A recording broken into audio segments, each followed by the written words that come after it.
Vous savez, les atrocités allemandes étaient telles que tout le monde était resté muet. Le fait qu'on ne s'exprimait pas, c'est pas qu'on ne voulait pas, mais qu'on était incapable. On était incapable d'ouvrir la bouche devant l'immensité d'horreur qu'ils ont commis. Et on n'ose même pas ouvrir la bouche maintenant. On est à la fois terrorisé par le fait de ce qui s'est passé et par une sorte de terreur, ce qui peut arriver. Étant donné que ce sont des crimes qui sont restés non inscrits, je dirais, dans notre mémoire, comme une sorte de non-présence. Une des formes fondamentales de la mémoire est l'art. Parce que ce que nous connaissons des autres civilisations, ça passe par l'art, uniquement presque par l'art. Dans l'art babylonien, l'art, je ne sais pas, la Byzance, tout ça nous parvient à travers l'art plastique, surtout de l'époque. Maintenant, nous avons des autres formes. Il y a l'art littéraire, mais essentiellement par l'art plastique comme cristallisation visuelle, à la fois du mal et du bien. Or, l'art, je dois dire, elle était frappée d'impuissance après la Deuxième Guerre mondiale. C'est peut-être pourquoi on doit se poser la question si l'art peut répondre immédiatement et de quelle manière peut-il réagir immédiatement à ce qui se passe.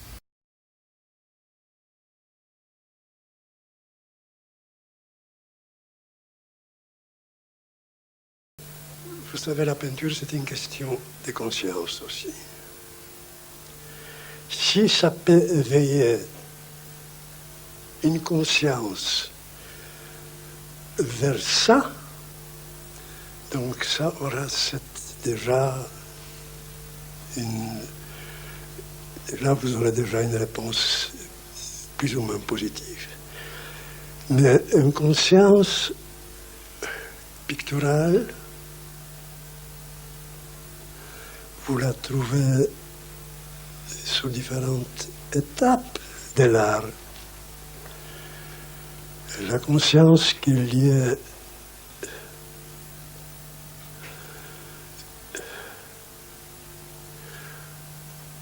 au destin.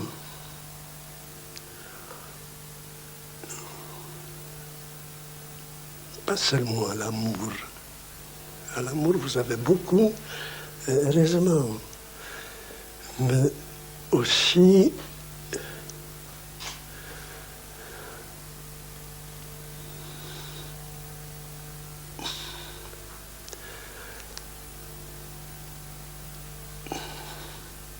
la conscience, je ne dirais pas par rapport à la mort, parce que bon, ça vous trouvez tout le temps.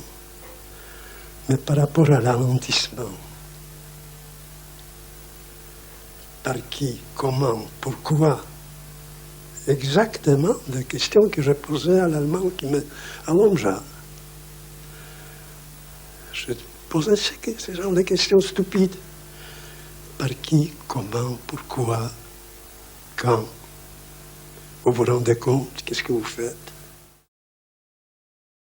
À toi, attrape et tape. Oui, c'est joli.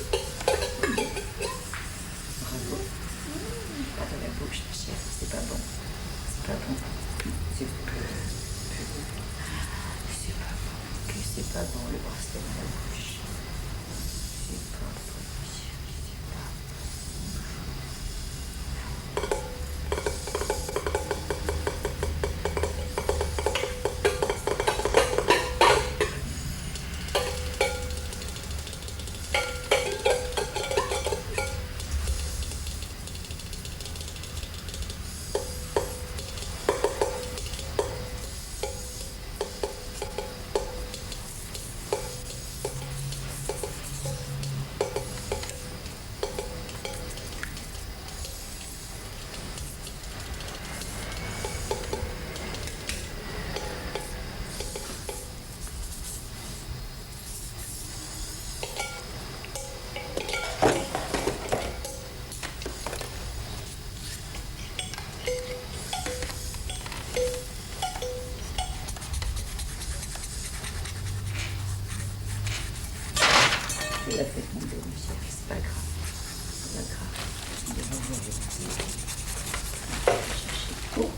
God. L'Holocauste, c'est le problème de la lumière de l'espoir dans la ténèbre du désespoir. L'Holocauste, c'est véritablement pour Isaac la chose la plus difficile à exprimer, et il l'a d'abord exprimée dans la gravure. Dans la gravure parce que précisément le contraste du noir et du blanc était le moyen d'expression avec ce travail de burinage de la surface, ce qui lui permettait de mieux traduire ce surgissement de la lumière à travers la nuit qu'elle doit transpercer, ce surgissement de la vie à travers la mort, contre la mort, et sachant que la mort sera quand même victorieuse et que c'est ça la vie. Et le passage à la peinture est tout à fait caractéristique de la problématique picturale d'Isaac. En peinture, il n'y a pas de lumière opposée comme en gravure. Il n'y a qu'un jeu de rapports de valeur, éventuellement, mais surtout des rapports de couleurs.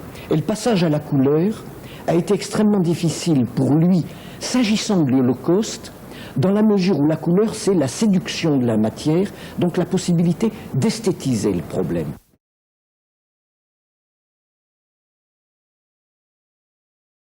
Son obsession, travailler sur le corps de la femme, la figure de la femme, travailler sur tel type de paysage. Il y a une sorte de nécessité de familiarité avec les motifs, et pourtant chaque tableau est différent. Chaque tableau est l'investigation d'une manière de le prendre, d'une manière de le vivre. Une écriture large ou au contraire une écriture très fragmentée, très serrée, une écriture très sculptée ou au contraire très lavée, mais toujours les mêmes motifs.